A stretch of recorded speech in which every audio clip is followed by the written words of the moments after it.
On croit parfois qu'il faut juste ouvrir la caméra, mettre un micro et partir, puis pouf, ça fait une vidéo YouTube, mais c'est pas du tout le cas. Avant d'arriver à cette vidéo-là, est-ce que tu aimerais publier davantage sur YouTube? Eh bien, dans cette vidéo-ci, je te montre exactement quelles ont été les étapes que j'ai employées, utilisées pour pouvoir parvenir à faire une vidéo vraiment très rapidement. Je te montre exactement comment je l'ai créée, de la toute première idée jusqu'à sa publication sur YouTube. Ça commence toujours pareil, avec un thème, une idée, une envie de partager quelque chose de simple, utile, humain. Je regarde sur YouTube, je regarde les titres et je me laisse complètement inspirer. Ensuite, je vais rédiger une trame ou des idées, souvent avec l'aide de mon complice digital préféré. On parle de ChatGPT aussi. C'est lui vraiment qui va m'aider à mettre mon introduction en place, les bullet points, la conclusion et même parfois les call to action. Donc, je déverse toutes mes idées, soit parfois en parlant à mon téléphone cellulaire,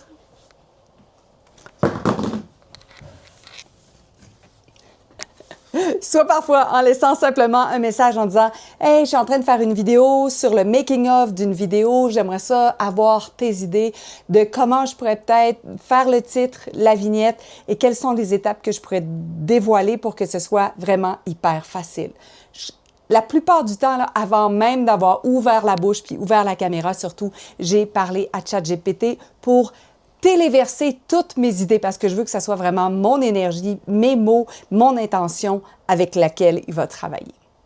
Ensuite, je me prépare, j'ouvre la caméra, je m'installe, j'aime bien mettre un bon micro. Puis puisque ici, je suis assez limitée, j'ai pas non plus le top éclairage, je me dis « OK, let's go, est-ce que ça fait du sens? » Oui.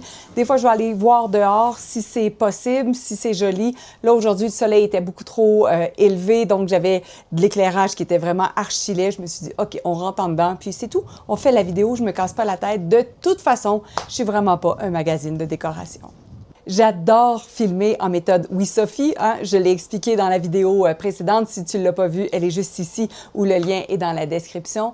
Où je suis tellement préparée que je peux faire l'enregistrement one take, one shot, c'est-à-dire sans me reprendre de quelconque façon. Par contre, d'autres fois, je vais aussi y aller en différents segments, donc ça peut être encore plus facile. Je vais tourner par exemple un petit segment comme ça, je vais arrêter la caméra, je vais tourner un petit segment comme ça, je vais arrêter la caméra, je vais peut-être tourner un petit segment, je vais me déplacer, là on s'entend, ce serait pas ça, c'est pas optimal, mais c'est juste pour te donner une idée. Comme ça me permet aussi de me repositionner, de me dire, OK, comment je le fais, comment je peux le faire, comment je peux connecter encore plus avec les gens qui vont regarder cette vidéo. Et ensuite, place au montage. Oui, quand on parle de vlog, comme sur Karine et Fred sur la route, si jamais tu ne connais pas cette chaîne-là, tu peux aller la voir, elle est juste ici.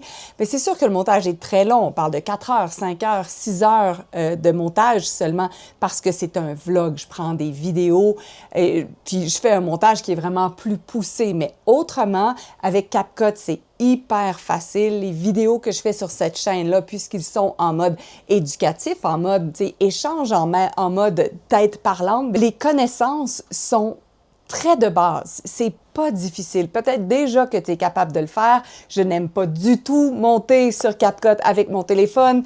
C'est peut-être parce que je l'ai appris à l'ordinateur, à la station de télé. C'était justement un gros ordi avec lequel on travaillait. J'ai toujours monté simplement et exclusivement à l'ordinateur. Donc, je vais télécharger mon contenu que j'ai filmé, soit sur mon téléphone ou soit ici sur ma caméra dans l'ordinateur.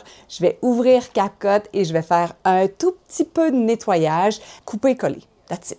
Couper-coller. C'est facile, facile. Ça peut prendre 2 minutes. Et si jamais ça t'intéresse d'apprendre à faire du montage, d'apprendre à utiliser YouTube, n'oublie pas, j'enseigne le programme Media Inc. Même avec un chien, qui va te permettre de faire du montage ou encore d'effacer les bouts que tu n'aimes pas et de partager ton message avec ou sans chien, avec ou pas de bruit du tout. De toute façon, l'obligation numéro 1, ce n'est pas la perfection. On ne veut pas que ce soit parfait. Ça n'a pas besoin d'être toujours fluide. L'important, c'est de créer et de créer aussi ce momentum-là qui va faire en sorte que c'est de plus en plus facile et de plus en plus joyeux et léger de créer des vidéos de contenu long que tu vas diffuser sur YouTube. Si tu veux toi aussi créer des vidéos sans faire de montage, cette première vidéo-là est là pour toi. Et si tu veux aller un peu plus loin avec mon programme Media Inc., le lien est dans la description.